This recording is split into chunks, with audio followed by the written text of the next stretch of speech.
ሰላም ጤና ይስጥልን ክቡራን የዩቲዩብ ቤተሰቦች፣ የሰዓቱን አጫጭር መረጃዎች እየቀርብ ያለው እስከ ፍጻሜው አብራችሁን ቆዩ።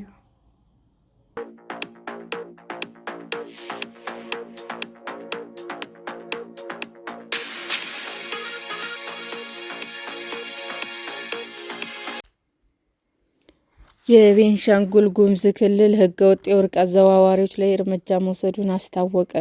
በህገወጥ የወርቅ አዘዋዋሪዎች ላይ እርምጃ እየወሰድኩ ነው ሲል የቤንሻንጉል ጉሙዝ ክልል ማዕድን ሀብት ቢሮ አስታወቀ። የቤንሻንጉል ጉሙዝ ክልል የማዕድን ሀብት ቢሮ የህዝብ ግንኙነት ባለሙያ ወይዘሮ ተስፋነሽ መለስ ለሪፖርተር እንደተናገሩት ህገወጥ የወርቅ ዝውውር ሲያካሂዱ የተገኙ ግለሰቦች ለህግ የማቅረብ ስራ እየተከናወነ ነው።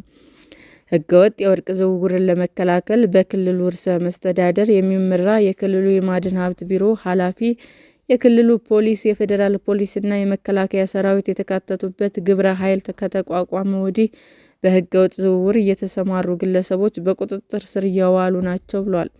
ባለፈው ሩብ ዓመት በህገወጥ መንገድ ሲዘዋወሩ የነበረ 1000 ኪሎ ግራም ወርቅ በኬላዎች ላይ በተደረገ ፍተሻ መያዙንና ወደ ብሔራዊ ባንክ ገቢ መደረጉን የተናገሩት ባለሙያዋ በህገወጥ መንገድ ወርቅን ለማዘዋወር የሚሞክሩ ግለሰቦች በህግ ጥላ ስር ሆነው ጉዳያቸው እየታየ ነው ሲሉም ገልጸዋል። ከክልሉ ባለፉት 6 ወራት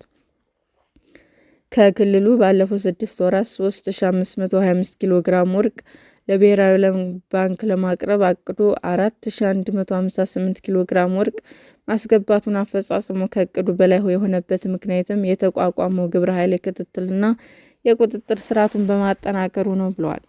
እንደ ወይዘሮ ተስፋነሽ በዘንድሮ ግማሽ ዓመት ለብሔራዊ ባንክ የተላከው ወርቅ ባለፈው 2017 ዓ.ም ለብሔራዊ ባንክ ገቢ ከተደረገው 4000 ኪሎ ግራም ጋር ሲነጻጸር ከፍተኛ ብልጫ ያለው ነው።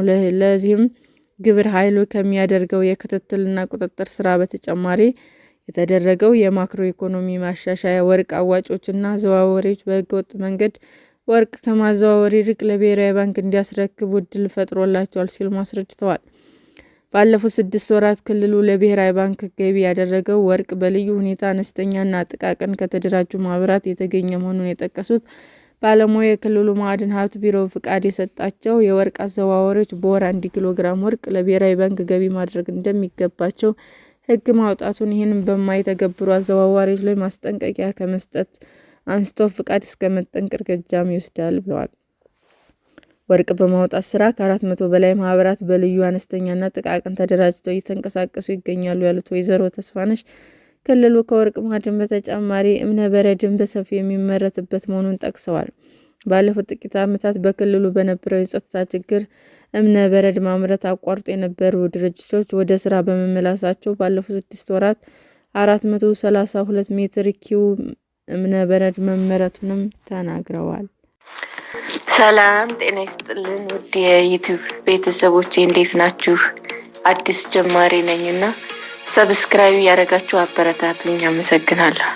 ክቡራን የዩቲዩብ አድማጮቻችን ለሰዓቱ ያቀረብኩላችሁ አጫጭር መረጃዎች ይህንን ይመስል ነበር። በሌላ መረጃ እስክንገናኝ ሼር፣ ላይክ፣ ሰብስክራይብ እንዲሁም ቢቀርብልን የምትሉት መረጃ ካለ ኮሜንት እያደረጋችሁ ቸር ቆዩን።